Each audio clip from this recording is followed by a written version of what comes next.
세무사님을 모시고 2017년 배우자 등 2월 과세 제도 보완에 대해서 달라진 점 알아보겠습니다. 네, 말씀 주시죠. 네. 두 번째로 바뀐 부분이 배우자 등 2월 과세 제도 보완인데 아마 이것도 조금 전문적인 분야고 사람들이 좀 이해를 못 하실 겁니다. 이거 설명하기 전에 제가 한번 왜 이런 일이 벌어졌는지 한번 간단하게 설명을 드려보고 구체적으로 설명을 드려보겠습니다. 이 법에 대한 이런 제도에 대한 취지는 배우자 등에게 증여를 이용하여 양도소득세를 회피하는 이런 규정을 방지하기 위해서 만든 규정인데 제가 간단하게 예를 한번 들어보겠습니다. 이거 하기 전에 우리가 지난번 시간에 제가 말씀드렸지만은 우리가 돈 주고 샀는 그렇게 유상으로 취득했는 부동산에 대해서는 취득가액이 있습니다. 근데 무상으로 취득하는 경우에는 그야말로 무상으로 취득했기 때문에 취득가액이 없습니다. 근데 대부분 이제 무상으로 취득한 경우는 상속과 증여가 되겠지만은 근데 예를 들어서 내가 상속 증여받은 부동산을 양도했을 때 그럼 취득가액을 양도세 계산할 때 취득가액을 얼마로 계산할지 이게 지금 문제가 되는데 저번 강의 시간에 내가 말씀드렸지만은 원래 논리적으로 보면 제로가 맞죠. 왜냐? 무상으로 취득했으니까. 내가 아버지한테 뭐 무상으로 취득했는 부동산을 이번에 10억 받고 팔았다. 그러면 10억에 대해서 과세하는 게 맞겠죠. 하지만 이것은 뭔가 상속 증여에 대한 제도를 좀 안 맞는 거고, 그래서 지금 세법에서는 어떤 규정이 있냐면은 상속 증여받은 재산에 대해서는 상속 증여받을 당시에 신고한 가액이 취득가액보다는 이 규정이 있습니다. 근데 이 규정이 이렇게 되니까 또 항상 보면은 이걸 악용하는 사람이 어디든지 있습니다. 근데 갑이라는 사람은 예를 들어서 한 3억에 샀다가 증여도 안 하고 가만히 있다가 이번에 10억에 팔면은 7억에 대한 세금을 내야 되고, 을이라는 사람은 이 규정을 알고 있기 때문에 3억 주고 사는 부동산을 계속 이게 이제 오른다는 걸 알고 나중에 어느 순간에 보니까 뭐 대부분의 이제 상속 증여할 때는 기준시가로 과세하는 게 맞는데 기준시가가 한 6억 정도 되니까 자기한테 와이프한테 증여를 했습니다. 물론 뭐 와이프 부부간 증여는 6억까지 세금이 없다는 걸 알고 증여해가지고 증여해서 팔면은 그렇다. 이 규정을 아까 같이 상속 증여받은 재산의 취득가액이 상속 증여받을 당시에 신고한 가액으로 한다. 이 규정을 하면은 갑이라는 사람은 10억에서 3억을 7억에 대한 세금을 고스란히 내야 되고 이 을이라는 사람은 증여를 통해 가지고 팔게 되면은 결과적으로 이 사람은 10억에서 4억에 대한 세금을 내니까 이게 소위 말해서 이런 법을 만드는 거 이걸 악용을 해가지고.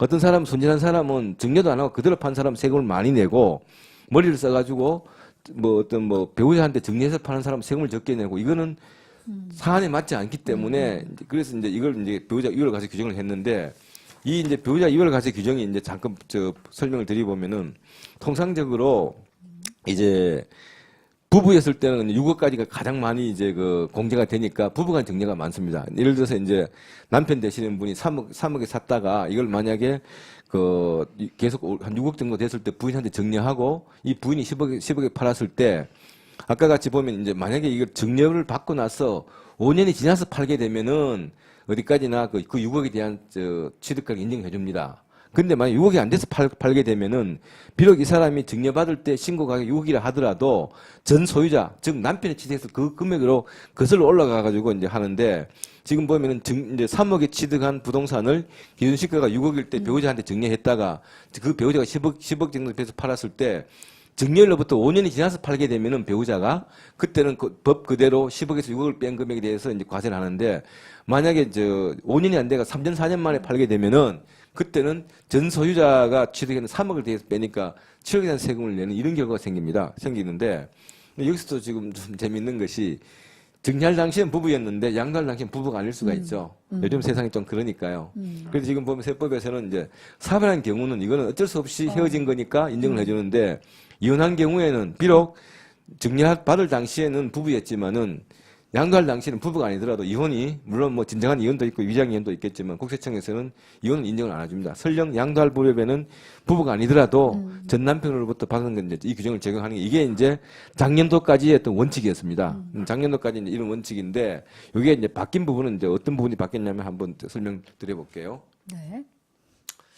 여기에 보면 이제 2016년도까지는 이유를 불문하고 무조건 5년, 증여받고 5년 이전에 팔면은 전 소유자에 대한 취득가액을 가지고 세금을 매기는데 이렇게 하다 보니까 어떤 부분이 생기냐면은 보면은 취득가액은 실가가 되고 정리할 때 그 금액은 기준시가가 됩니다. 뭐 잘 아시겠지만은 통상 시세의 한 70%가 기준시가가 돼버립니다.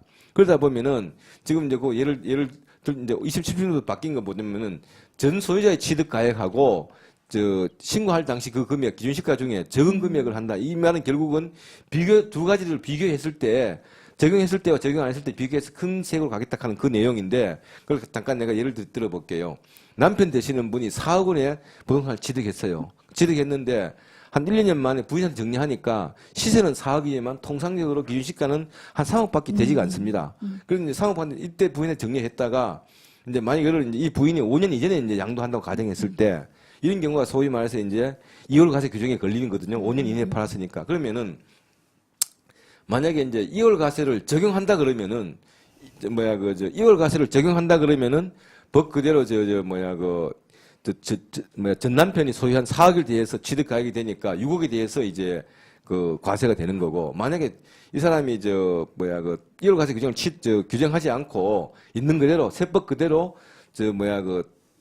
증여받을 당시에 신고 가액을 취득 가액을 본다면 그때는 3억이 돼 가지고 양도 차익이 적용했을 땐 6억이 생기고 적용하지 않았을 때 7억이 생깁니다. 이렇게 생기니까 올해부터 바뀐 게 둘 중 양도 차익 큰 금액으로 과세하겠다. 이게 이제 원래 바뀐 내용인데 우리는 흔히들 하는 말로 이게 이제 소위 말해서 놀부 계산 방식입니다. 어? 옛날에는 저 법을 적용했는데 나중에 보니까 저런 경우가 왕왕 있거든요. 왜냐하면은 실제 거래 금액하고 그 기준시가가 좀 갭이 있으니까 법을 고지것대로 적용하게 되면은 원래 어떤 그 근본 세금을 더 많이 거두기 위해서 하는 그런 제도임에도 불구하고 저런 어떤 기준시가와 실제 거래 가액의 어떤 차익 때문에 이런 역전 현상이 일어나니까 이제 올해부터 이제 2017년도부터는 이제 둘 중 큰 금액으로 과세하겠다 하는 게 이 내용이 이제 그 바뀐 부분인데 이게 좀 복잡할 수가 있지만은 제가 한 가지 당부드리고 싶은 것은 네. 뭐 중개사 선생님들이나 뭐 투자자 하신 분들이나 혹시 모르니까 만약에 내가 어떤 부동산을 이제 양도하려고 딱 마음을 먹고 등기부등본을 떼봤더니 증여로 취득했다면은 잘 아시는 세무사분들이나 네. 관계기관에 좀 더 확인을 해 보시고 팔 필요가 있습니다. 왜 그러냐면은 저 규정을 엄격히 적용하다 보면 불과 몇 달 상간 때문에 5년을 못 지켜가지고 세금을 많이 물어내는 경우를 내가 한번 봤으니까 뭐 한번 요거는 꼭 한번 주의하실 필요가 있고 하는 그런 내용입니다. 부담부 증여 네네. 예. 네, 그다음에 관련해서도 또 한번 바뀐 말씀 부분이 이제 주시죠. 부담부 네. 증여세 이제 양도세 예정 신고 기한 네. 부분이 있거든요. 이 부분은 뭐냐면은 이걸 설명드리기 전에 이제 밑에 하단 내용을 한번 보십시오. 일반적인 신고 납부 기한이 있고 네. 부담부 증여할 때 신고 납부 기한이 이게 분리가 됐습니다. 작년도까지는 부담부 증여하면은 뭐 이런 특례 규정이 없이 무조건 똑같이 갔는데 밑에 규정을 한번 보면은 신고 및 납부 기한 납세지 요 일반적인 경우를 말씀드리는데 저기 보면 양도세 같은 경우에는 잔금 받는 달을 빼고 2달입니다. 그러면 이제 증여세 같은 경우에는 증여 등기한 달 빼고 석 달이고 또 상속인 경우에는 그 상속 개시하는 달 빼고 6개월인데 지금 보면은 요건 이제 일반적인 경우고 이제 지금 말씀드린 거는 부담부 증여라 하는 것은 하나의 물건이 일부는 양도세가 과세가 되고 일부는 증여세가 과세되는 게 이게 부담부 증여이지 않습니까? 조금 더 설명을 드리기 위해서 다음을 한번 관계를 한번 넘어가 볼게요. 네. 여기 한번 보시다시피 토지와 토지 등이 이제 유상 이전되는 경우에는 사업소득과 양도소득이 되고 무상 이전인 경우는 상속과 증여가 되는데 이 두 가지가 합쳐진 거. 일부는 유상 이전, 일부는 무상 이전. 이것이 이제 부담부 증여인데 이제 저 같은 경우에는 보면은 우리가 대표적으로 뭐 아버님이 한 뭐 5억짜리 아파트를 아들한테 증여를 하는데 그 중에 뭐 한 증여 아니 전세 보증금이 한 3억 정도가 있었다. 3억 정도가 있었다 그러면은 그게 이제 부담부 증여가 되거든요. 부담부 증여가 되기 때문에 작년 같은 경우에 예를 들어서 이런 경우가 벌어졌다. 그러면 예를 들어서 5억짜리 아파트를 보증금 3억 있는 상태에서 아버지가 자녀한테 증여를 하게 되면은 그 보증금 2억에 대해서는 아버지가 양도세를 내야 되고 그 무상으로 받는 2억 보증금을 뺀 2억에 대해서는 아들이 증여세를 내야 되는데 작년에 이런 일이 벌어졌다 하면 증여세 신고 기한하고 양도세 신고 기한이 다릅니다. 아버지는 증여 등기하고 2개월 이내에 신고 납부를 해야 되고 아들은 증여 등기하고 3개월 이내에 신고 납부를 해야 되는데 이게 복잡하니까 원래 2017년부터는 부담부 증여에 한해서는 이게 증여세가 됐든 양도소득세가 됐든 전부 3개월에 한다. 그 결론적으로 부담부 증여일 경우에 양도세를 묻는 경우에 한해서 일반적으로는 2개월이지만은 부담부 증여에 속하는 양도소득세는 3개월이다 이렇게 뭐 생각하시는 게 아마 빠르고 그런 내용일 겁니다. 합리적으로 달라진 예, 것 예. 같습니다. 지금 네. 제가 볼 때 이것도 참 잘 바꾼 내용 네, 같습니다. 네, 네. 예. 네.